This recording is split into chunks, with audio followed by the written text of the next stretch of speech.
దొంగ బాబాలను మూర్ఖంగా నమ్మేవారు కొందరైతే దేహానికి చెమట పట్టకుండా గుప్త నిధులంటూ మ్యాజిక్ కాయిన్స్ అంటూ మూర్ఖంగా వాటి వెంట తిరిగేవారు మరికొందరు. ఏది ఏమైనా టెక్నాలజీ ఇంతలా అభివృద్ధి చెందిన కొందరి బుర్రల్లో ఉన్న మూర్ఖపు తెగులు మాత్రం అలాగే ఉండిపోయింది. ఈ ఫోటోలో కనిపిస్తున్న వీరిద్దరూ రాజీవ్ గార్గ్, సుధీర్ అగర్వాల్. వీరిద్దరూ మేనమామ మేనల్లుళ్ళు. రాజీవ్ కి సుధీర్ మామయ్య అవుతాడు. వీరిద్దరూ ఉత్తరప్రదేశ్ బలంద్ షహర్ జిల్లాలోని కొత్వాలి దేహత్ ప్రాంతంలో ఉంటారు. వీరిద్దరూ వ్యాపారవేత్తలే. డబ్బు బాగా వెనకేశారు. రాజీవ్, సుధీర్లిద్దరూ కలిసి వ్యాపారాలు చేసేవారు.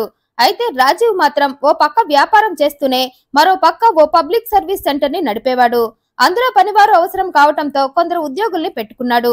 ఆ ప్రాసెస్ లోనే రిషబ్ అనే ఓ యువకుడిని కూడా పనిలో పెట్టుకున్నాడు రాజీవ్. అయితే అతి కొద్ది కాలంలోనే ఈ రిషబ్ రాజీవ్ కి నమ్మిన బంటైపోయాడు. రాజీవ్ దగ్గర చాలా నమ్మకంగా ఉంటూ అతనికి కుడిభుజంలా మారిపోయాడు ఈ రిషబ్. రాజీవ్ కి ఏది కావాలన్నా అన్ని ఈ రిషబ్ నే దగ్గరుండి చూసుకునేవాడు. రాజీవ్ కూడా రిషబ్ ని బాగా నమ్మాడు. తన వ్యక్తిగత విషయాలు మామ సుధీర్ తో మాట్లాడేటప్పుడు కూడా ఈ రిషబ్ ని తనతోనే ఉంచుకునేవాడు. అయితే ఓసారి మామ అల్లుళ్ళిద్దరూ తమ దగ్గర ఉన్న మ్యాజిక్ కాయిన్ గురించి మాట్లాడుకుంటున్నారు. ఆ విషయం మాట్లాడుకునేటప్పుడు కూడా రిషబ్ అక్కడే ఉన్నాడు. అయితే అది చాలా సీక్రెట్ విషయం కావటంతో రిషబ్ ఉన్నాడని గ్రహించి తెలివిలోకి వచ్చిన రాజీవ్, సుధీర్లు ఆ విషయాన్ని అక్కడితో ఆపేశారు. కానీ అది విన్న రిషబ్ మాత్రం కథంతా అక్కడి నుండే మొదలు పెట్టాడు. అసలే చేతిలో చిల్లి గవ్వలేక అల్లాడిపోతున్న రిషబ్ కి ఆ మ్యాజిక్ కాయిన్ విషయం చెవిన పడగానే చెవుల్లో అమృతం పడ్డట్లు అనిపించింది. ఇక అప్పటి నుండి వాళ్ళు మధ్యలో ఆపేసిన మ్యాజిక్ కాయిన్ గురించి ఎలాగైనా తెలుసుకోవాలని రకరకాల ప్రయత్నాలు చేసి అందులో సక్సెస్ కూడా అయ్యాడు. రాజీవ్, సుధీర్లు ఏకాంతంగా మాట్లాడుకునేటప్పుడు ఓ చెవి అటు వేసి వాళ్లకు తెలియకుండా అన్ని వినేవాడు. ఆ క్రమంలోనే రాజీవ్, సుధీర్లు తమ దగ్గర ఉన్న మ్యాజిక్ కాయిన్ గురించి మాట్లాడుకోవటం మొత్తం విన్నాడు. అప్పుడే తెలిసింది అతనికి వారి దగ్గర ఉన్న మ్యాజిక్ కాయిన్ వాళ్లకు తరతరాల నుండి వస్తున్న ఆస్తని.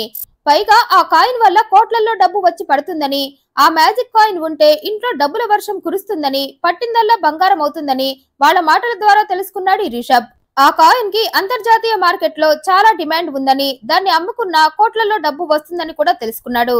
అందుకేనే రాజీవ్, సుధీర్లు ఇంత కోటీశ్వరులు అయ్యారు. ఆ కాయిన్ వాళ్ళ దగ్గర ఉండబట్టే వాళ్ళకి కలిసొచ్చి ఇంతలా ఎదిగారు. అంటే ఆ మ్యాజిక్ కాయిన్ డబ్బుల వర్షం కురిపించే కాయిన్ అన్నమాట అనుకొని అప్పటి నుండి ఆ కాయిన్ ని ఎలాగైనా కొట్టేసి రాత్రికి రాత్రే తనొక కోటీశ్వరుణ్ణి అయిపోవాలి అనుకున్నాడు. ఆ కాయిన్ కోసం ఎన్నో కలలు కన్నాడు. ఆ క్రమంలోనే తన చేతికి ఆ కాయిన్ వచ్చినట్లు, తను ధనవంతుణ్ణి అయిపోయినట్లు, తన కింద తనలాంటి పనివారిని పెట్టుకున్నట్లు ఇలా ఎన్నో కలలు కన్నాడు. కానీ కళ్ళు తెరిచి చూసేసరికి ఇంకా తను రాజీవ్ ఇంట్లో పనివాడిగానే ఉన్నానని గ్రహించి ఎలా అయినా ఆ కాయిన్ ని తన సొంతం చేసుకోవాలి, అవసరమైతే ఆ కాయిన్ కోసం రాజీవ్, సుధీర్లను ఇద్దరిని చంపేయాలని కూడా అనుకున్నాడు.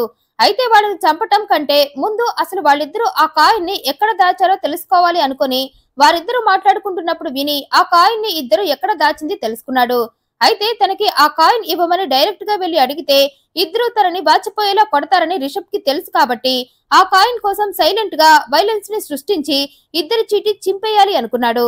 అందుకోసం ఓ సూపర్ స్కెచ్ కూడా వేశాడు. ఆ క్రమంలోనే తన ఫ్రెండ్ అయిన తను అనే వ్యక్తిని కాంటాక్ట్ అయ్యాడు.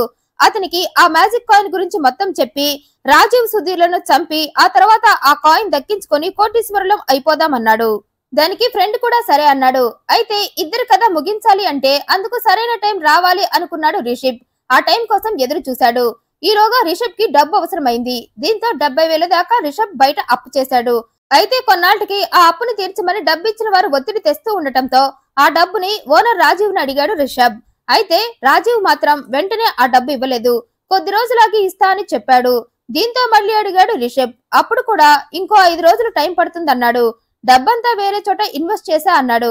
ఆ మాటలకి మరింత ఊగిపోయాడు రిషబ్. మ్యాజిక్ కాయిన్ వల్లే కదా నువ్వు డబ్బుని ఇలా పెంచుకుంటున్నావు అనుకుని అర్జెంటుగా ఆ కాయిన్ ని కొట్టేసి అప్పుల బాధ నుండి బయటపడి కోటీశ్వరుణ్ణి అయిపోవాలి అనుకున్నాడు. సరిగ్గా అప్పుడే రిషబ్ కి కలిసొచ్చింది. మార్చి 31న రాజీవ్ సర్వీస్ సెంటర్ కి సంబంధించిన కొన్ని పేపర్స్ తీసుకుని అర్జెంటుగా తన స్కూటీ మీద బయలుదేరాడు. దాన్ని గమనించాడు రిషబ్. రాజీవ్ ఎప్పటిలా కారులో కాకుండా బండి మీద ఒంటరిగా వెళుతున్నాడని తెలుసుకున్నాడు. దీంతో వెంటనే రాజీవ్ దగ్గరికి వెళ్లి మీరు ఎటువైపు వెళుతున్నారని అడిగాడు. గంగానహర్ వంతెన వైపు వెళుతున్నానని చెప్పటంతో నాకు కూడా అటువైపే పనుంది, నా ఫ్రెండ్ అక్కడ కలుస్తా అన్నాడు, కొంచెం నన్ను కూడా అక్కడ దింపండి అన్నాడు రిక్వెస్ట్ గా. అదంతా నిజమే అనుకున్న రాజీవ్ రిషబ్ ని తన బండిపై ఎక్కించుకున్నాడు. అయితే బండి ఎక్కగానే రిషబ్ తన ఫ్రెండ్ కి మొత్తం ఇన్ఫర్మేషన్ ఇచ్చాడు. వంతెనకు దగ్గరగా రెడీగా ఉండు, రాజీవ్ ని లేపేద్దాం అన్నాడు. సరే అంటూ రాజీవ్, రిషబ్లు వంతెన దగ్గరకు వచ్చేలోగా ఫ్రెండ్ అక్కడ వెయిట్ చేశాడు. వంతెనకు దగ్గరగా ఫ్రెండ్ ని చూపించి అతనే నా ఫ్రెండ్ అని అతన్ని కూడా బండిపై ఎక్కించుకొని వంతెన దాటాక ఇద్దరిని దింపమని రాజీవ్ ని రిక్వెస్ట్ చేయడంతో సరే అంటూ వంతెన దాటాక రాజీవ్ వాళ్ళని దింపాడు. అప్పటికే తను లోపల పెట్టుకున్న కత్తిని బయటకు తీసి మరో కత్తిని రిషబ్ కి ఇచ్చాడు తను. ఇద్దరు రాజీవ్ అరవకుండా నోరు గట్టిగా పట్టుకొని పక్కనే ఉన్న ఖాళీ ప్లేస్ లోకి ఈడ్చుకు వెళ్లి మెడపై కోసేశారు. ఛాతిలో కడుపులో 40 కత్తిపోట్లు దింపేశారు.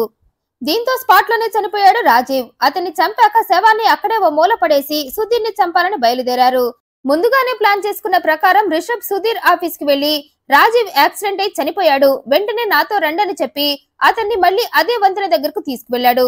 సుధీర్ ని తెచ్చే వరకు ఫ్రెండ్ అక్కడే వెయిట్ చేశాడు. అతను రాగానే ఇద్దరు కలిసి సేమ్ రాజీవ్ ని చంపినట్లే చంపేసి 2 శవాలని అక్కడే పడేసిపోయారు.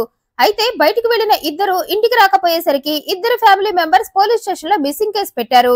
అప్పటి నుండి పోలీసులు రాజీవ్ సుధీర్ల కోసం వెతుకుతున్నారు. అప్పటికే వంతెన సమీపంలో ఇద్దరు శవాలు కుళ్లిపోవటంతో విపరీతమైన దుర్వాసన వచ్చి వంతెన మీదుగా వెళ్లేవారు దాన్ని గమనించి ఆ శవాలను చూసి ఇన్ఫర్మేషన్ పోలీసులకు ఇచ్చారు.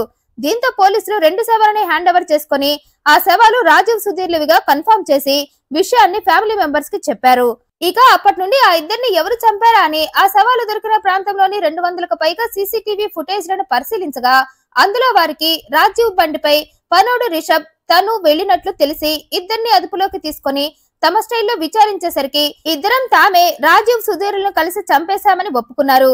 వారిద్దరి దగ్గర ఉన్న మ్యాజిక్ కాయిన్ ని దొంగిలించాలనే ఇద్దరిని చంపేశామన్నారు. ఆ కాయిన్ ని తీసుకుని విదేశాల్లో అమ్మి సొమ్ము చేసుకుని కోట్లు కొల్లగొట్టి సెటిల్ అయిపోవాలనే ఇదంతా చేశామని చెప్పారిద్దరు. ఇంకా మ్యాజిక్ కాయిన్స్ ఉన్నాయంటే నమ్మశక్యంగా అనిపించడం లేదు. ఈ వీడియోపై మీ అభిప్రాయాన్ని కమెంట్ రూపంలో తెలియజేయండి. మరింత ఇంట్రెస్టింగ్ అండ్ జెన్యూన్ ఇన్ఫర్మేషన్ కోసం ఈ వీడియోని లైక్ చేయండి, షేర్ చేయండి, మా ఛానల్ సబ్స్క్రైబ్ చేయండి. Thanks for watching.